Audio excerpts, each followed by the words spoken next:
تو اللہ تعالیٰ کی وحدانیت، اللہ تعالیٰ کے عشق، اللہ تعالیٰ کی محبت اور نبی پاک صلی اللہ علیہ وسلم کی وہ طریقے والی زندگی جب ہماری زندگی میں آ جائے تو رمضان کو بھی اللہ کے محبوب صلی اللہ علیہ وسلم نے فرمایا یہ رمضان بھی تمہارے لیے ایک قلب کے مانند ہے، اگر تمہارا رمضان اچھا گزر جائے تو سمجھ لو کہ اب پورا سال بھی تمہارا اچھا گزرے گا۔ لیکن افسوس یہ ہے کہ پورے سال میں شاید ہم وہ کام نہیں کرتے ہیں جو رمضان میں ہم کام کرتے ہیں۔ ابھی سننے میں آیا ہے کہ شہر میں جگہ جگہ یعنی رمضان المبارک کے لیے خصوصی طور پر ایسے پروگرام کیا کہتے ہیں طے کیے جا رہے ہیں کہ ایک میلہ ہوگا، پکوڑے کا میلہ، دہی بڑوں کا میلہ، حلیم کا میلہ، کپڑوں کا میلہ، چپلوں کا میلہ، بہرحال کیا کہتے ہیں اب یہ میلہ صرف ایک ہی جگہ یہ سارے میلے ہوں گے، ایک شاپنگ سینٹر میں جو شادی خانے ہیں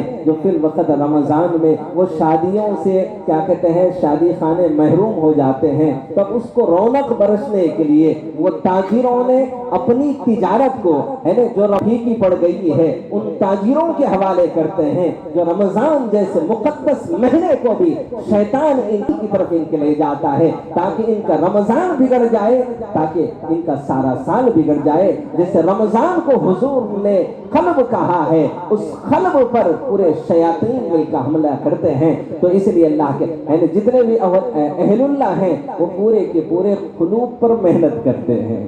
خانقاہوں پر کیا ہوتا ہے وہ دل پر محنت کرتے ہیں۔ نہ تھی حال کی جب مجھے اپنی خبر، ڈھونڈتے رہا اوروں کے عیب و ہنر، پڑی جب اپنی برائی پر نظر، نگاہ میں کوئی برا نہ رہا۔ تو ظاہر بات ہے اللہ والے وہ قلوب کی اصلاح کرتے ہیں۔ تو اللہ تعالیٰ نے بھی سال میں ایک مرتبہ رمضان ہمیں جو دیا ہے قلب کو صاف کرنے کے لیے دیا ہے۔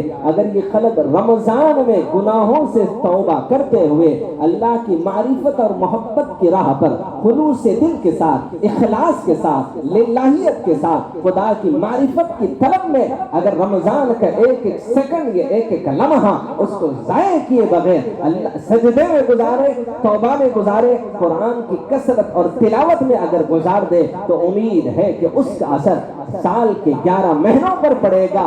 11 مہینے ختم ہوں گے، پھر اور ایک مہینہ آئے گا جو کچھ بھی بچا کچا ہوگا، پھر رمضان میں پھر اللہ تعالیٰ ہماری اصلاح فرمائیں گے۔ تو کہنے کا مطلب ہے کہ اللہ تعالیٰ نے ہمیں یہ رمضان اس لیے عطا فرمایا ہے کہ ہمارے دل کی گندگی دور ہو جائے، معرفت خداوندی ہمیں حاصل ہو جائے اور خدا قرب ہمیں مل جائے اور خدا ہمیں وہ انعام عطا فرمائے جو رمضان کی برکت میں اللہ تعالیٰ ہمیں عطا فرمانا چاہتا ہے۔ تو ابراہیم علیہ السلام کو آگ میں ڈالا جا رہا ہے اس سے پہلے کہ جبرائیل مدد کے لیے آتا ہے، اور آپ جبرائیل سے مدد نہیں لیتے۔ یہ ایمان کا سب سے اعلیٰ مقام اور مرتبہ وہ ابراہیم علیہ السلام کو اللہ تعالیٰ نے عطا فرمایا تھا کہ آپ نے جبرائیل سے مدد نہ لی، بلکہ یوں کہا خدا نہیں دیکھ رہا ہے؟ بولے ہاں دیکھ رہا ہے۔ بولے اگر اسے منظور ہے مجھے بچانا تو وہ بچائے گا، اگر جل جانا میرے مقدر لکھا ہے تو اس کی محبت کی قسم مر جاؤں گا، لیکن پر اس کی مرضی کے سامنے سر جھکانا یہ ابراہیم کا کام ہے۔ تاثیر کو ختم کر دیا، بظاہر آگ ہے لیکن اس کی تاثیر ختم کر دیا۔ بظاہر رمضان اب آنے والا ہے تو ہر آدمی کو یہ فکر ہو رہی ہے رمضان اب گرمی میں آ رہا ہے، تو خدا کہہ رہا ہے کہ میرے بندوں گھبراؤ نہیں، تم رمضان کا خوش دلی کے ساتھ استقبال کرو۔ اس رمضان کو بھی تمہارے لیے ٹھنڈک کا سبب بنانے کے لیے اللہ تعالیٰ یہ برسات برسا رہا ہے۔ وہ بڑا حکیم ہے، حکمت والا ہے۔ تو اللہ تعالیٰ بارش کے خطروں کی برسات برسایا، اور آج رمضان مبارک کا آپ استقبال کرنے آئے ہیں تو خدا انوار و برکات کی تجلیات آپ کے اوپر برسا رہا ہے۔ رمضان میں محسوس کریں گے سارا رمضان جب خدا کی معرفت اور موقعوں کا تمہیں کیا کہتے ہیں وہ حصہ ضرور ملتا جائے گا، جو کامیابی کی راہوں پر تم چلنے والے بن جاؤ گے۔ تو اللہ تعالیٰ نے اپنے حکم سے اس آگ کی تاثیر کو ختم کر دیا.